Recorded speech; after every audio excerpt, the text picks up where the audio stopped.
Hello people, myself Simran and welcome back to this YT channel. So as through the title of the video you might be knowing that this video will be regarding what are the sources that I used in my NEET preparation. So let's discuss about them one by one. As I've posted this video, it got a little higher reach. So मुझे बहुत सारे सवाल आने लगे that ठीक है, this was your preparatory phase में आपने प्रिपरेशन ऐसे करी, चैप्टर्स यहाँ से पढ़ लिए, but what was your source of question practice करने का सोर्स क्या था? तो I will tell you one by one, but let me be clear with this. बहुत सारे जानों ने मुझे सवाल पूछा था कि जैसा फ्री सोर्सेज हमें बताओ कि जिससे हम फ्रीली प्रैक्टिस कर सकें। मैंने बहुत ज़्यादा फ्री सोर्सेज प्रैक्टिस में तो यूज़ नहीं करे, क्योंकि मुझे भी इतनी ज़्यादा वैरायटीज़ में फ्री सोर्सेज प्रैक्टिस के लिए मिले नहीं। जो थे भी उनमें ऐसा था कि कुछ अरेंजमेंट्स नहीं थी, मतलब अरेंज वाइज नहीं थे। जैसे कोचिंग्स में होता है कि एक मॉक टेस्ट एक सर्टेन वे में अरेंज होते हैं, तो हमें बहुत ज़्यादा टेंशन नहीं लेनी होती, हमें बस जाना है, उनके जो डिसाइडेड मॉक टेस्ट है वो देकर आ जाना है, तो ऐसा होता है। बट ऑनलाइन जो फ्री सोर्सेज है उसमें इतना अरेंज नहीं होता, हमें सब कुछ खुद ही करना पड़ता है। आई वॉज़ लाइक कि इसमें टाइम की थोड़ी सी वैल्यू करते हैं। सो मैंने कुछ पेड चीज़ें भी ली थी सोर्सेज, जो कि मैं इस वीडियो में आगे बताऊंगी। और बाकी I also use the free sources, वो तो मैंने यूज़ करे जितना मुझे मिले, सो मैं उसके बारे में भी बताऊंगी। So let's jump in the video. Okay, let's हम वापस जाते हैं उस 2023 वाले एरा में। सो जब मैंने अपने ड्रॉप ईयर के लिए सोचा प्रिपेयर करने के लिए, तो ऑन द स्पॉट तो मेरे पास बहुत ज़्यादा चीज़ें नहीं थी। जो मैंने 12th में एक कोचिंग करी थी उसके मेरे पास नोट्स थे और कुछ मटेरियल था उसका सॉल्व करने के लिए। कुछ ऐसा भी मटेरियल एक्स्ट्रा मिला हुआ था जो मैंने अपने फर्स्ट अटैम्प्ट के टाइम पर सॉल्व ही नहीं कर पाई, क्योंकि स्कूल का भी देखना है, तो मैं स्कूल भी जाना है, स्कूल के प्रोजेक्ट्स भी पूरे करने हैं और इधर नीट की भी साथ साथ चल रही होती है, तो थोड़ा सा हेक्टिक हो जाता है। तो सब कुछ तुम सॉल्व कर लो वो नहीं होता, वो कुछ एक्स्ट्रा ही मटेरियल दे देते हैं कोचिंग वाले। तो जब ड्रॉप ईयर में आई मैं, तो मेरे पास वो कुछ मटेरियल पड़ा हुआ था और एनसीईआरटी बुक्स तो थी, तो धीरे धीरे पढ़ना शुरू करा। फिर उसके बाद मैंने एनसीईआरटी से ही शुरुआत करी थी अपनी स्टार्टिंग में। एनसीईआरटी पढ़ते रहो और उसमें से ही सवाल देखते रहो, या एनसीईआरटी की बैक एक्सरसाइज भी थोड़ी बहुत देख ली मैंने, सॉल्व करनी शुरू करी। बट फिर मुझे रियलाइज़ हो गया एक ऑर्डर में मुझे चाहिए चीज़ें, कि चैप्टर वाइज मेरे पास सवाल होने चाहिए जो मैं सॉल्व कर सकूँ। अगर मैंने ये चैप्टर आज पढ़ा है तो इसके रिलेटेड मेरे पास सवाल होने चाहिए। और स्टार्टिंग में तो जो मुझे वो मटेरियल मिला हुआ था मेरी कोचिंग के थ्रू, जो मैंने 12th में सॉल्व नहीं करा था और वो बच गए थे कुछ मॉड्यूल्स और कुछ, उनको मैंने धीरे धीरे सॉल्व करना शुरू करा। वही मेरे सोर्सेज थे नीट में सॉल्विंग के लिए। इवेंचुअली मुझे रियलाइज़ हो गया कि दीज आर नॉट इनफ। तो फिज़िक्स के रेस्पेक्ट में सबसे पहले मैंने एक बुक ऑर्डर करी थी, DC पांडे, जो कि नीट वाली है, एंड अरिहन पब्लिकेशन। इसकी दोनों वॉल्यूम्स मैंने सॉल्व करी थी, वॉल्यूम 1 और वॉल्यूम 2, जो 11th 12th कंप्लीट ही मैंने इसमें से सॉल्व करी है। But I will recommend only to दोस्त जिनके पास काफ़ी अच्छा खासा टाइम है। जो ये वीडियो अगर किसी ऐसे देख रहे हैं कि मेरे पास अभी नीट आने में 6 से 7 महीने हैं, तो अच्छे से इस बुक को सॉल्व करो, तभी ये हेल्पफुल होगी। एकदम से भाग दौड़ में एट द एंड में ये बुक सॉल्व करना रिस्की हो सकता है, सो टाइम भी जाएगा उसमें। सो सी अकॉर्डिंग टू योर प्रेफरेंसेस। और ये दोनों मैंने अपने ड्रॉप ईयर में ही सॉल्व करी थी। मैंने कोई 11th या 12th में कोई ऐसी बुक नहीं सॉल्व करी। 11th 12th में I was just studying with the pace whatever I was. यहाँ पर उसकी स्क्रीनशॉट लगा दूँगी। और this book was a life changing, मतलब it was a totally a game changer. मुझे ये अपने 12th स्टैंडर्ड में पता चली थी मेरे एक टीचर के थ्रू कि ये बुक सॉल्व करो, बट उस वक्त इतना टाइम नहीं होता था। मत्थे पर हम हाथ रख कर बैठे होते कि सर इतना नहीं हो पाएगा, हम स्कूल भी कर रहे हैं, हम नीट के लिए भी कर रहे हैं, हम कोचिंग आ जाते हैं, हम मॉड्यूल सॉल्व कर पा रहे हैं कोचिंग के, इतना ही बहुत है, अब एक्स्ट्रा बुक कहाँ से ही सॉल्व करें। और बोर्ड्स भी होते हैं, प्रेशर होता है, and I agree with that. तो मैंने बहुत कुछ सॉल्व नहीं करा, बट मुझे पता था इस बुक के बारे में। तो विद दैट जैसे ही अगस्त के एंड कह सकते हैं या सितंबर की स्टार्टिंग कह सकते हैं, जो मैं सीरियसली मैंने अपने ड्रॉप ईयर के लिए प्रिपरेशन करनी स्टार्ट करी थी, तो at the end of August ही मैंने बुक को ऑर्डर कर दिया था। सितंबर के स्टार्टिंग में मेरे पास आ गई और मैंने इसको सॉल्व करा। अब ये जो बुक मैं बता रही हूँ, इट्स नॉट फॉर जस्ट जो बिल्कुल एकदम क्रंच पर वीडियो देख रहे हैं कि बस 2-3 महीनों में मेरा एग्ज़ाम है और मैं ये बुक खरीद लूँ, वहाँ पर मुश्किल पड़ जाएगा। बिकॉज इस बुक को सॉल्व करने के लिए काफ़ी ज़्यादा तुम्हें टाइम इसमें स्पेंड करना पड़ेगा, तभी ये बुक सॉल्व होगी और तभी तुम्हारा एक पेज बनेगा इसके साथ। Okay, so this is resources number 1 and resources number 2 is that जब मैंने फ़िज़िक्स के लिए तो बुक ऑर्डर कर ली, और केमिस्ट्री मैं सिर्फ पढ़ती ही थी, मैं बहुत कम सॉल्व करती थी क्योंकि ये मेरा लीस्ट इंटरेस्टेड सब्जेक्ट था। तो मैं इतना ध्यान देती नहीं थी, बट इवेंचुअली तो मैं रियलाइज़ होता है भाई, नीट में अगर अच्छा स्कोर करना है तुम्हें सारे सब्जेक्ट्स पढ़ने पड़ेंगे। ऐसा नहीं कर सकते नहीं नहीं ये मेरा फेवरेट है, ये मेरा फेवरेट नहीं है, इसको मैं कम टाइम दूँ, ज़्यादा दूँ, नहीं, तुम्हें टाइम देना पड़ेगा सारे सब्जेक्ट्स को। सो उसके बाद मैंने एक बैच लिया which is a target batch करके, मैं फ़ोटो अटैच कर दूँगी। मुझे एक वीडियो दिखी थी यूट्यूब चैनल पर ही, कोई एक ऐड रन हो रहा था और मुझे उसमें दिखा कि NCERT बेस्ड चीज़ें इसमें हैं। आई थॉट मेरे पास फिज़िक्स के लिए तो आ गई थी प्रैक्टिस के लिए, बट बायो के लिए कुछ नहीं था, केमिस्ट्री के लिए भी बहुत कम चीज़ें थी। तो it was a year back, मतलब 1 साल पहले जब मैंने लिया था, तो मुझे ये टारगेट बैच तो उसमें पता चला इसमें काफ़ी सारे फीचर्स मिल रहे हैं, NCERT पूरी कवर्ड हो रही है और मैंने इस माइंड मेकअप यही करके ये बैच लिया था कि मैं अपनी बायो इसमें से पढ़ लूँगी और फिज़िक्स DC पांडे से सॉल्व कर लूँगी।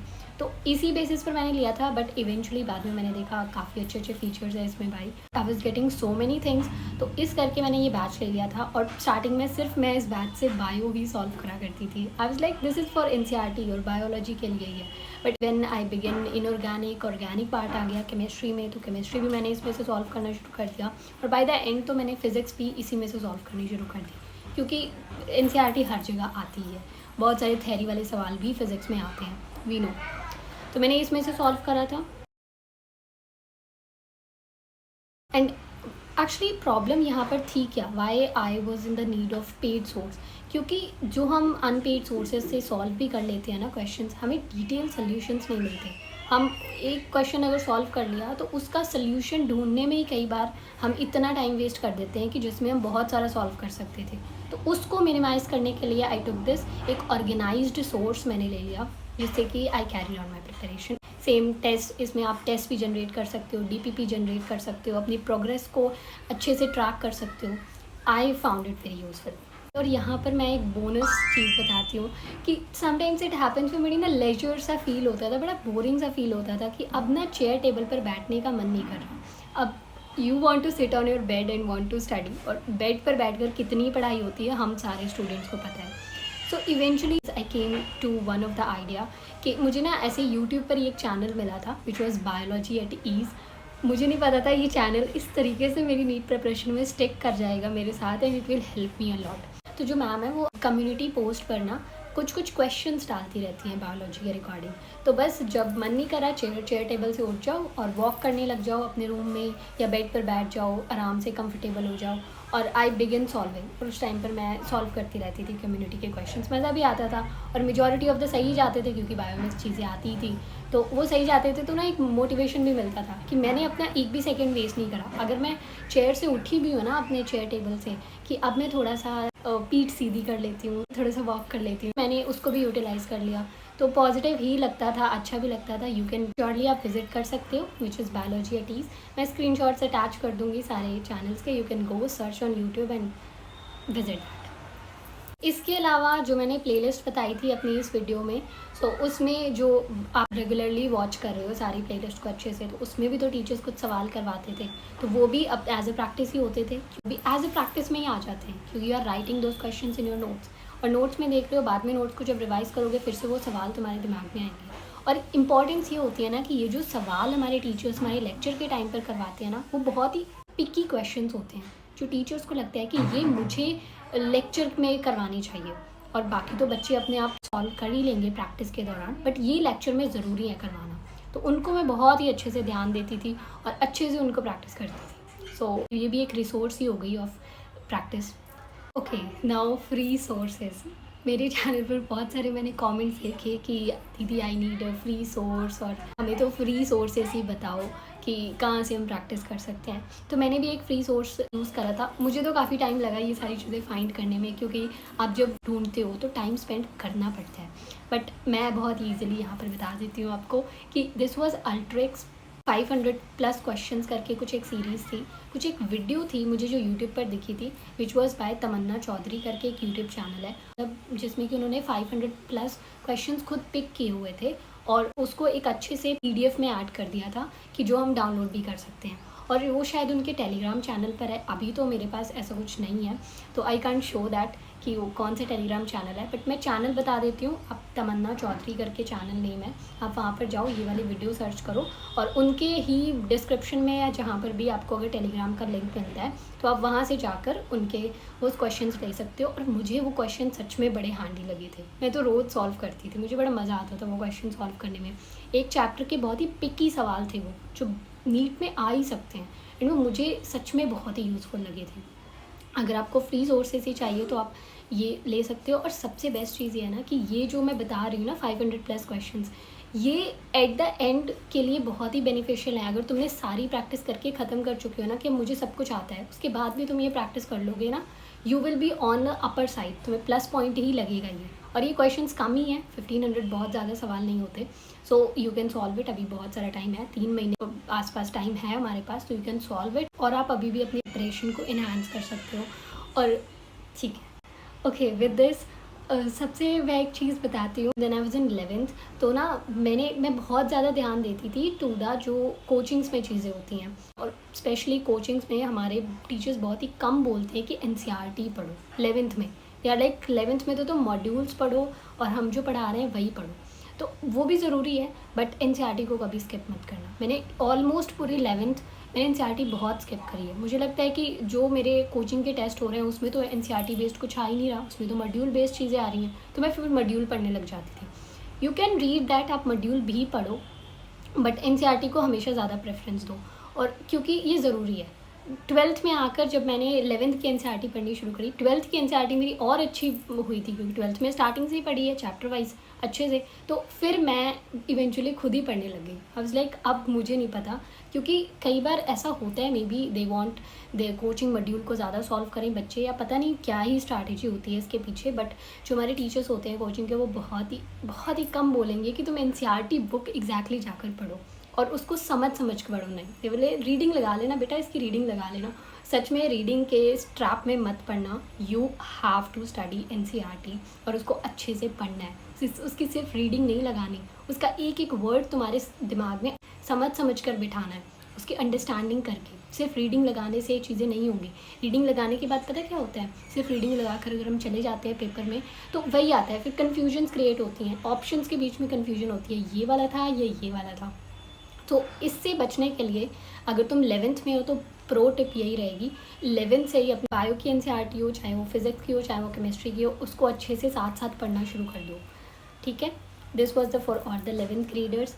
एंड इसके अलावा लास्ट में टेस्ट सीरीज़ की अगर बात करें तो मैंने सेम ही test series by the end ही ज्वाइन करी थी, which was from the NEET prep. Same app पर ही मुझे टेस्ट सीरीज़ मिल गई और मैंने वही टेस्ट सीरीज़ ली, क्योंकि जब मैंने टारगेट बैच लिया था उसमें ही मुझे एक सेटिस्फैक्शन मिल गया था कि नहीं, मैंने जितना पे करा है मुझे उतना आउटपुट मिल रहा है। तो जब मुझे एक सेटिस्फैक्शन मिल गया तो एक फेथ डेवलप हो गया, मैंने उन्हीं की टेस्ट सीरीज़ भी ले ली एंड वही लास्ट तक मैंने करी। इसके अलावा मैंने बहुत ही कम चीज़ें करी होंगी एक्स्ट्रा कुछ प्रैक्टिस, अगर कुछ मैं भूल रही होंगी तो I will attach in the description. और अब से कि मैंने बहुत ही कम चीज़ें करी बट उनको काफ़ी अच्छे से प्रैक्टिस करा।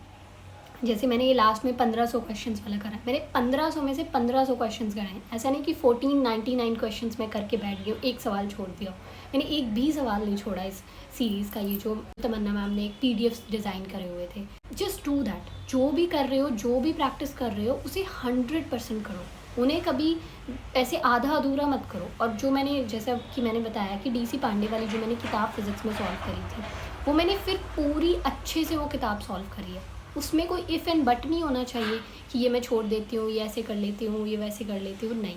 तो मैंने उसको अच्छे से सॉल्व करा। सोर्सेज बहुत ही लिमिटेड रखी थी, तो मेरा बाय द एंड कोई ऐसे भाग दौड़ नहीं मची थी कि मेरा सिलेबस नहीं पूरा, मैंने ये वाला मॉड्यूल लेकर रखा हुआ है, ये सॉल्व नहीं करा, मैंने ये किताब लेकर रखी हुई है, ये सॉल्व नहीं करी। इसके अलावा मैंने एक बायो में स्टार्टिंग के टाइम पर मैंने एक बुक ऑर्डर करी थी, विच वॉज जो मैं कभी रिकमेंड नहीं करूँगी, और वो इसलिए मैं उसके बारे में कुछ बता भी नहीं रही, क्योंकि उसमें क्वेश्चंस तो काफ़ी अच्छे थे बट आंसर्स सारे गलत दिए हुए थे। और मैं एट द एंड मैंने ये सेटिस्फैक्शन कर लिया कि मुझे काफ़ी अच्छा आता है, ये किताब ही गलत है, तो मैंने उसको एट द एंड सॉल्व करना ही छोड़ दिया। और मैं DC पांडे का बताती हूँ, आप वॉल्यूम 1 और वॉल्यूम 2 एक साथ अगर ऑर्डर करोगे तो आपको थोड़े कम प्राइस में 1000 के अंडर आ जाएंगी। तो मैंने जब ये ऑर्डर करी थी तो मैंने अकेले ऑर्डर करी थी, तो it costed me almost 1300 something. Volume 1 और वॉल्यूम 2 दोनों का प्राइस। आप इकट्ठे ऑर्डर कर लेना, वो अच्छी चीज़ है। पता नहीं उस टाइम मेरा दिमाग कहाँ था कि मैंने वॉल्यूम 2 नहीं ऑर्डर करी, क्योंकि मुझे डर लग रहा था, पता नहीं मैं सॉल्व कर भी पाऊँगी या नहीं, डाउट्स थे कुछ दिमाग में। तो इसलिए मैंने 649 के आसपास कुछ इसका प्राइस था। इसकी मैंने ये फर्स्ट वाली वॉल्यूम पहले ऑर्डर कर ली, फिर जब 11th कंप्लीट हुई फिर मैंने 12th करी थी। तो यू कैन सी दैट, अपने हिसाब से देख सकते हो।